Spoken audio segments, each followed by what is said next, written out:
girls are not happy with him. You know, his football is outdated. And it was as though he was not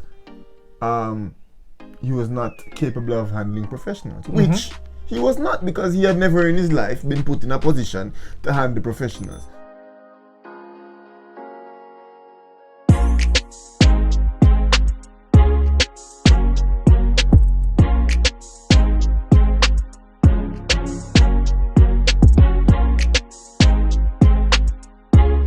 Wagwan sports fans, welcome back to another episode. I'm your host Joe Mar. I'm Rush. And this is This or That Sports TV, the place you guys come to get the best, most interesting and riveting sports topics, discussions and debates on the internet. Yes, people, you can see that we're in a good mood. You know, all things are going well right now. Yeah. You know, the reggae girls kind of look nice and thing, but we'll have a discussion, a very important one too. Was it the right decision to get rid of Blaine? That we really want to talk about right now. You know, we have a new head coach for the women's national team, Lauren Donaldson. And I want to talk about, you know, what the girls onto something. You know, they smell the rat early. Yep. That I want to talk about, bro. So, before we get into the video though, make sure that you like, comment, share, subscribe. Give them the match real quick, my bro. Each one of you guys can share this video to a bag of people and get us at least 5 subscribers. Do you know how many subscribers that would get us by the end of the day? Yeah. So let's talk about the reggae girls right now, bro. Before we even go into the coach, let's talk about the football that we're seeing. And a recurring theme in most of our videos where we're talking about the reggae girls a couple months ago, it was always they can play better. They are better than this. For sure. I am not pleased. For sure. That was always what we were saying. They have levels to go, and every game we saw the levels going up and up and up, but it never quite got to their peak and where we expected it to get to. Yeah, so you thought that was a result of the coach not being up to scratch, up to par? Yes, and of course, definitely. And we said that. We said Jamaica's poor play, in spite of the great results, was an indictment on Coach Blaine. Like, the ball wasn't being moved very well. We were disorganized. We weren't utilizing our speed and our power. You know, we weren't playing with as much wit as I think we should have been playing with. We weren't playing as fast and as direct as I think we should have played. And I thought that this was just because of a lack of an implemented tactic or particular style of play. So sorry people, I can't talk. This happens every video. But yes, I believe that is why we weren't playing up to the talent that we possessed. Yeah. And also, we were never taking, I feel like watching the reggae girls, and we really watch a lot of women's football, definitely this year. Yeah. I feel like Jamaica was never taking advantage of their strengths.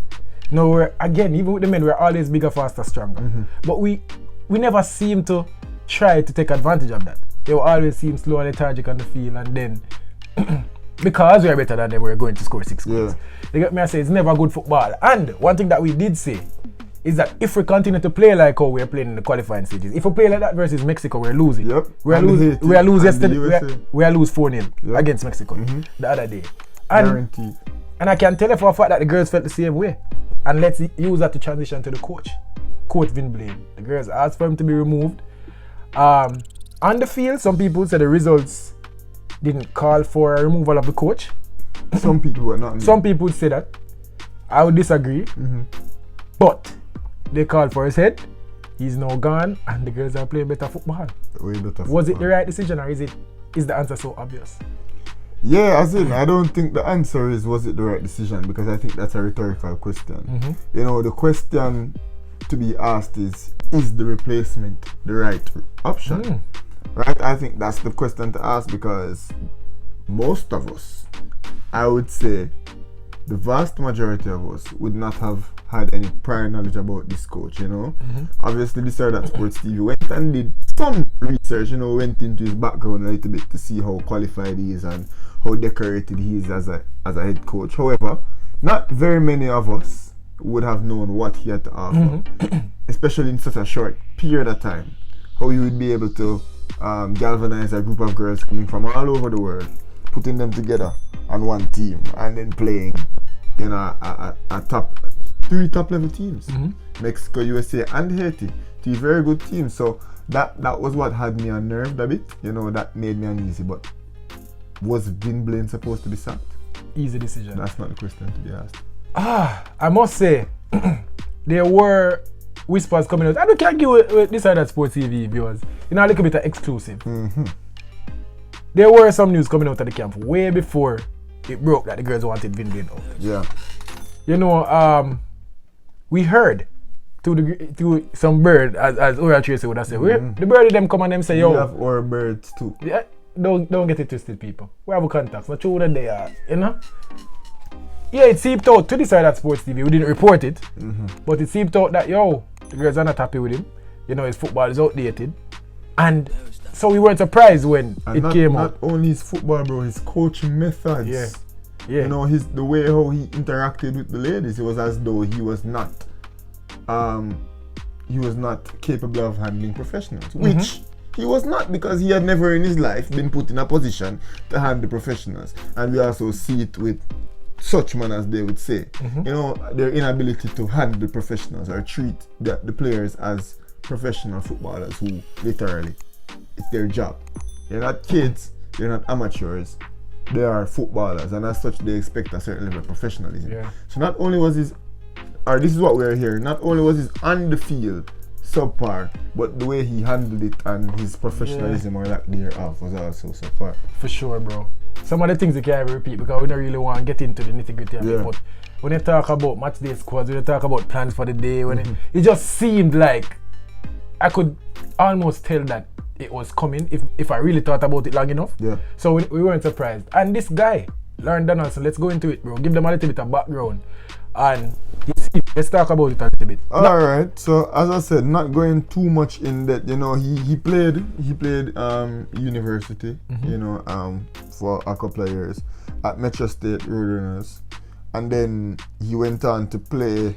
He went on like as a journeyman, playing professional football at lower American league teams, you know. And then he started his coaching career in 83, sorry, as an assistant. That's right after his he would have left school. He started an assistant for the same school, and then he went around with some lower level clubs in Colorado. You know, it seems that he's in around the Colorado area where he served as head coach and assistant coach until he got this job. Yeah, so I won't say it was I can't tell if it's a great appointment yet, but the signs are looking really good. For sure, I must say the girls look really direct, you know, and they played to their abilities. Bro, Mexico is one of the best teams in CONCACAF. Mexico is one of the best teams in the world. And Mexico is the third highest ranked team in CONCACAF. Yeah. And we could have beat Mexico 3-0, 4-0. We missed a penalty. We got 2 sitters. We could have easily won this game 3-4-0. So but I'm impressed. Also take into consideration that Mexico did get some chances and Rebecca Spencer was very good as well. But I think in the grand scheme of things, especially after looking at the statistics, yes, Mexico possessed us. But I think that was given to them. We wanted them to outpossess us. We got out on the break very quickly. We got the ball to our pasty wingers, you know, Paige and Jody were outstanding on either flanks, you know, Khadija Shah being the bully that she is as usual. And the midfield, bro, you know, with Drew Spencer and Havana Salone, they were, and Blackwood, they were so good. They worked so perfectly as you know, as a trio. It looked very good. And you know, the Chantal and Alison were solid in the air as usual, bro. It was an all-round overall good performance, but I like the way that we utilized our skill. You know, we had more shots on target than Mexico. We had more shots on goal. You know, we had more opportunities. We had more clear-cut opportunities. And this was a pattern of design. Yeah. And if you watch the interviews, people can go over to Ryan LFC's channel and check out interview with the coach, with Bonnie, with Spencer. And what all of them said was the game plan was to nullify the Mexican. I'm sure everybody would say this, but we saw it in action, so we can repeat it. The coach said that they gave the Mexicans where they couldn't hurt us. They gave them the possession in the midfield, in a sense.